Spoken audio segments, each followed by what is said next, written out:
Et pour en parler, nous sommes en direct avec le porte-parole du gouvernement congolais et ministre de la Communication, Patrick Muyaya. Bonsoir. Kiwanja, Rutshuru sont tombés ce week-end aux mains du M23. Sur le terrain, l'armée semble être en déroute totale.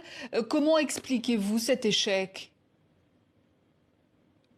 L'armée n'est pas en déroute, comme vous le dites, et il faut savoir qu'en face de nous, nous avons les terroristes du M23 appuyés par l'armée rwandaise. C'est que nous le disons, c'est documenté, il y a des drones de surveillance qui sont installés, et c'est pour ça que vous avez vu les gouvernements américains, à juste titre d'ailleurs, condamner le Rwanda pour ses soutiens renouvelés au M23. C'est des questions opérationnelles, il y a des dynamiques de terrain. Il faut savoir que nous, la première préoccupation, c'est de protéger les populations, parce que vous avez parlé des villes, des agglomérations où il y a 600 000 habitants, des dizaines de milliers d'habitants. Nous ne pouvons pas, nous engager comme les terroristes s'engagent, parce que leur seul objectif, c'est justement de s'aimer mort et désolation dans une zone où la situation humanitaire est particulièrement compliquée. Mais donc ce qui veut dire que la prochaine étape, c'est Goma, parce que visiblement, le M23 est aux portes de Goma à l'heure actuelle.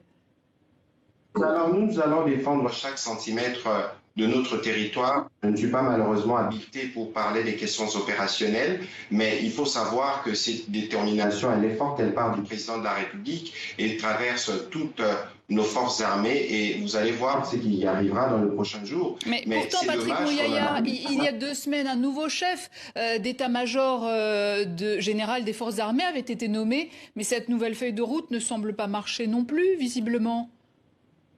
Vous avez parlé des 2 semaines. En 2 semaines, vous ne mettez pas en place toute la stratégie militaire, parce qu'en 2 semaines, vous devez procéder à des remises et reprises, à des nominations, à des différents points de commandement. Ce qui se passe aujourd'hui, c'est justement la crainte que ces nouveaux commandants militaires puissent régler le problème de manière définitive.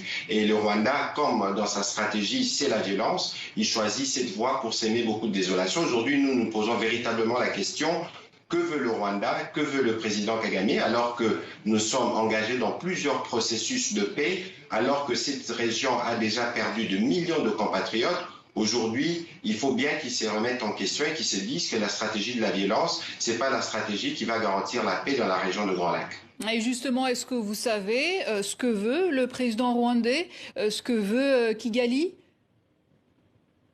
C'est une très bonne question. Ils doivent être en mesure de l'exprimer, parce que les discours ségrégationnistes que le Rwanda tient sous le prétexte qu'au Congo, il y a une discrimination qui est faite aux rwandophones, est un discours qui est totalement faux, et vous ne pouvez pas penser, vous présenter comme protecteur d'une communauté en assassinant des milliers d'autres, parce que c'est ce qui arrive sur le terrain, et en causant autant de drames, autant de populations déplacées. Et les fameux discours sur les forces démocratiques de libération du Rwanda, les FDLR, que nous avons pourtant combattu avec le Rwanda ensemble. Aujourd'hui, les M23 est une force d'occupation, alors que les FDLR tuent des Congolais et n'a jamais tué aucun Rwandais dans les récents rapports vérifiés. Et donc, pour nous, c'est véritablement dommage que le président Kagame recourt à cette stratégie de violence. Il faut bien qu'on lui repose la question, c'est quoi son plan? Parce que nous avons essayé les dialogues, nous avons essayé la coopération de manière ouverte depuis l'arrivée du président Tshisekedi à la tête de ce pays, mais finalement, ce n'est pas la voie qui semble être la bonne pour lui.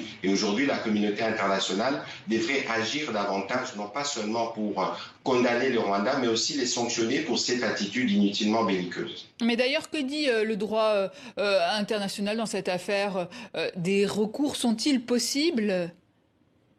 De toute évidence, nous collectons des informations, nous documentons, et les moments venus, nous allons user de tous les moyens de droit pour que justice soit faite à nos différentes populations. Vous avez suivi les rapports de Human Rights Watch ou de l'UNICEF qui parlent aujourd'hui des dizaines de milliers d'enfants qui ne peuvent pas aller à l'école, de femmes qui sont égorgées, violées et tuées. Ça fait autant d'années que cela dure, et les coupables est bien connu, et malheureusement, le coupable revient encore en surface, et pourtant nous sommes bien engagés dans le processus de paix de Nairobi, de Luanda, et même le président Macron s'est impliqué pour que la question soit résolue. Nous espérons que la raison reviendra et que nous allons privilégier la voie de la paix qui garantisse la protection à toutes nos populations. Alors, en attendant, Kinshasa a expulsé l'ambassadeur du Rwanda. Est-ce que ça veut dire que les négociations sont rompues avec Kigali, ou non? Il y a des négociations en coulisses encore? Nous avons des cadres des négociations qui sont bien connus. Nous avons Luanda, nous avons Kigali. L'ambassadeur a été expulsé. D'ailleurs, il aurait pu être expulsé depuis bien longtemps. C'est parce que le président Tshisekedi, qui est un homme de paix, pensait justement que l'ambassadeur pouvait servir de pont pour permettre aux deux pays de régler un certain nombre de questions. Mais cela n'a pas été le cas. Et la dernière provocation de ce qui se passe sur le terrain a occasionné cette décision qui a été saluée par la majorité des Congolais, telle que vous l'avez vu. Vous parliez des populations tout à l'heure. On a souvent évoqué dans ce journal cet afflux de réfugiés. Comment comptez-vous concrètement aider les populations? Quelles sont les mesures qui ont été mises en place jusqu'à présent et à l'avenir également?